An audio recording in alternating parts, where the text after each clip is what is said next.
All right, welcome back, Business Freedom Podcast listeners. Another awesome episode. Still in this productivity stretch of the podcast here. And today I want to talk about why we must master our mornings. This is kind of like, I can't imagine anyone listening to the podcast has not heard the power of intentionality around a morning ritual. And I challenge you to look back over the last 30 days and if we know it's good for us, and myself included, if we know it's good for us, why don't we do it more often? And challenge yourself. So look back 30 days. How many of the last 30 days, did you at least spend 30 minutes with just really clear intentionality around how you want your morning routine to go, to flow? Did you get up before the kids? Did you do your Bible study, your meditation? Did you move your body? Did you do some sort of gratitude practice? I use the 5-minute journal. So I want to talk about why we don't do it, why we don't do things that are good for us more often. And then I want to just kind of cover my perfect morning routine. And it's not perfect all the time, but what a perfect morning routine looks like. So here is my just knowing myself, and I think I fall into the category of a pretty stereotypical real estate team leader, business owner, entrepreneur, whatever you want to call us. We do these grand gestures. So a good example of a grand gesture for me is back in 2015, I think early 2015, I decided I want to get back in really good shape, like athletic shape, and really tune my physical body. And so what do? I sign up for a marathon. I'm not a runner at this point at all. And I took 2.5 years off after this marathon from running. And I signed up for a marathon. And while I'm training for the marathon, I'm like, oh man, I haven't even run a single marathon yet. I decide that I want to do the Great Wall of China marathon. It's at a high altitude. It's, if you're in extremely awesome physical condition, you can do it in like 5 hours. It's just intense and crazy. And so that's what we do. We instead of just going for a walk 3 times a week for 30 minutes, we as entrepreneurs, business owners, real estate team leaders, we're hard chargers, right? We're going to sign up for the grand gesture. And then it's not realistic. Life happens and we get off track. And so in my morning routine, or in your morning routine, are you biting off more than you can chew? Maybe 15 minutes is where you need to start. 15 minutes, 5 days a week. I like doing it just 5 days a week. I like sleeping in a little bit later on Saturday and Sunday. I like having that cadence of Monday through Friday where I can get up a little bit before Julie, Anders, and Kendal, my wife and my children. And I can kind of just get in a good space. And so there are 4 elements, and I use this app called Streaks, which there's 4 elements in my perfect morning routine that I would have. I would do 5 days a week, and for me, it's not perfect. I go through 3 or 4 weeks where I'm not traveling and everything's consistent. I'm in my home. Julie's not traveling. Everything is sort of like steady state, and then we just came off an intensive workshop, which twice a year for our members, we have a 2-day workshop where I was actually attended an event before that event in Nashville. So I was gone for 7 nights. I slept in a hotel for 7 nights, and that screwed everything up. I didn't do any morning routine. I only worked out once in 7 days. I didn't hydrate properly. Like all of my habits that I've stacked and I've successfully built over the last however many years kind of fell off the rails the last 7 days. I'm talking you're home, you're in the zone, you're in a normal routine. What does your morning routine look like, and why do a morning routine? For me, so I'll just talk personally, and this is the same, anyone you hear talk about a morning routine. For me, it gives me clarity, it gives me focus on what's important, and it gives me sort of a grounding in the fact that there is way more to this life than the things that we worry about and we fret over. our businesses typically, if you're a real estate team leader, you're still in production, or you're a top producing agent and you're heavy in production, wherever you are in your real estate growth journey, chances are if you're involved in real estate, it's a pretty stressful, all consuming, like you get up in the morning, if you don't have intention around not turning your phone on and getting into some solitude into a daily practice, you're going to get up and run, check your phone. There's deals blowing up. You're just out of sorts all the time. And so in a perfect morning routine, you'll get up a little bit ahead of everybody. I did one of my grand gestures with a morning routine, and I made this big, actually, I'm going to physically get it here for those of you that are watching.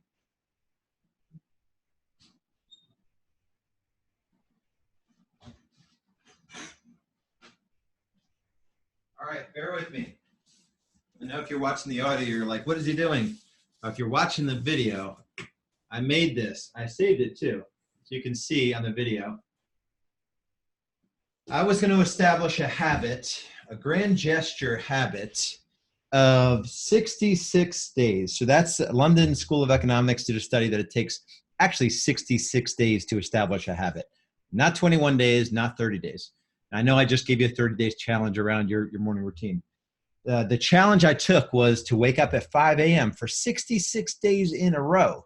And I was around a group of entrepreneurs, hard chargers, grand gesture type people. And a lot of these types of challenges were being thrown around the room. I'm going to train for a marathon. I'm going to run every day for, just these things that are unsustainable. So that was a grand gesture that I did not follow through on. I do not believe that the 5 a.m. club is for everybody. I like getting up at 6 a.m. I typically am physically eyes shut in sleep mode at between 10 and 10:15. So for me, 7.5 to 8 hours sleep is like the ideal amount of sleep. And so 10 to 6 a.m., 6 a.m. kids are getting up about 6:45. So I have about 30 to 45 minutes where I can do the things I want to do. And so I've figured out the cadence in my home. It works really, really well. So the things I focus on are I get into the Bible right away. Right now I'm studying the book of Luke. My church is doing Acts, and I'm going to be doing that study here shortly. I meditate with the Abide app.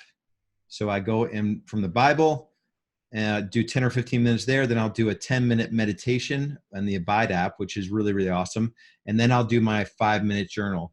And those 3 apps are right next to each other. You can see the Streaks app, Bible, Abide, and 5-minute journal.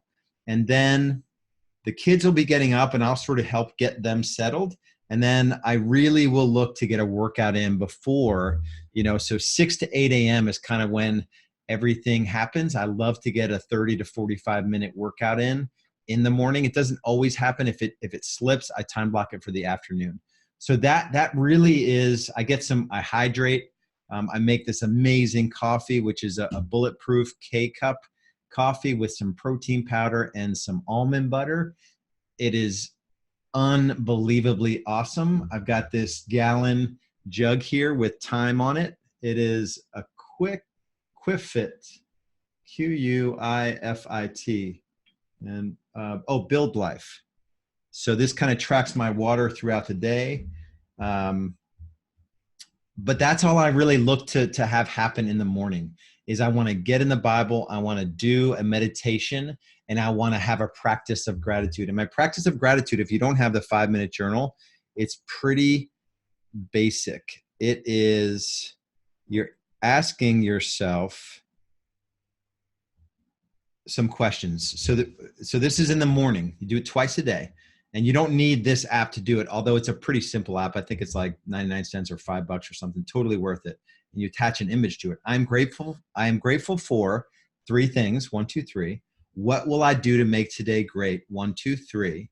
And a daily affirmation. I am blank. That's the morning. And then in the evening, it's 3 amazing things that happened today. 1, 2, 3. How could I have made today even better? So you can journal those every day. It's not overly complicated to do that. that really does give you this psychology of contentment. You're always sort of just appreciating what's really great about your life, about your business, about your family. And if you're filling your mind with thoughts of gratitude, it's really tough to get overly down about any circumstance in your life. So that's basically it. We keep it simple. Decide what are the 2 or 3 things you're going to do. Start out at 15 minutes and then work to expand it from 15 to 20 to 25 to 30. A 30-minute time block ultimately is what you want to build to. Don't really do more than 2 or 3 things, and just get into the practice of a morning routine, not a grand gesture. If you wake up at 7 a.m. now, don't decide you're going to join the 5 a.m. club. That is a grand gesture that's not sustainable. The intention here is to build a practice of 5 days a week of a morning routine that you are going to be drawn to, because it starts your day with just a clarity, a focus, and an internal power that no matter what happens during the day, that you've got this. Even if there's not a faith component to it, I trust that you'll do something to connect to something bigger than you that will give you strength to power through whatever comes your way that day.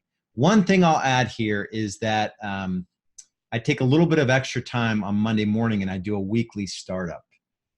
And I highly recommend doing a weekly startup. This is just a little bit of time where you're doing the things that have to happen on a weekly basis. In my weekly startup, it is 8:30 to 10 a.m. So it's kind of after the kids are off to school, it's an extension. It's just a weekly practice that I do. Well, I water my plants in my office. That's a reminder. I have this on the calendar. I do my weekly prep where I choose my top 3 things I'm going to accomplish this week. I do my Monday daily prep, the daily big 3 that I look to accomplish in that day. We have a weekly team feedback form. Internal team members give feedback about their last week. I review that.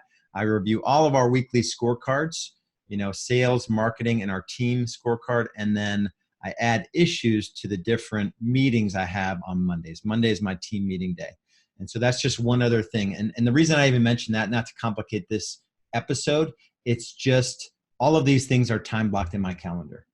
And so I just have these recurring appointments where 6 a.m. to 7 a.m. is Bible study and meditation. 7 a.m. to 8 a.m. is family time and get ready. Then I have 8 to 8:30 is buffer time. That's when the kids are getting off and I'm getting ready. And then my day starts from there. And so without a calendar time blocking system, which I'm covering in the next episode, you're dead in your tracks. You will never get any consistency in your life if you don't master your calendar. So we'll talk about that in the next episode. If you're at a point in your business journey where something in our conversation through this podcast is connecting with you on a deeper level, I definitely want to have a conversation with you. As of this recording, I am still doing strategy sessions, 45-minute conversation with you about your business, what's working, what's not working, where you want to go, what's holding you back, what might have got you off track in the past. We work with small teams, medium teams, big teams. Basically, if you have achieved about a 500,000 GCI level and you're already running a team, no matter how small it is, all the way up to we have clients at the 5 million level. We help real estate team leaders build sustainable, profitable, systems-driven businesses that are worth owning, that you love. If you've fallen out of love with your business, go to realestatebschool.com.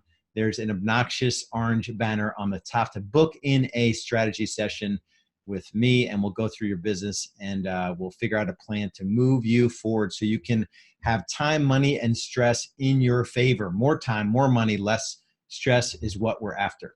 We'll see you there. Be good.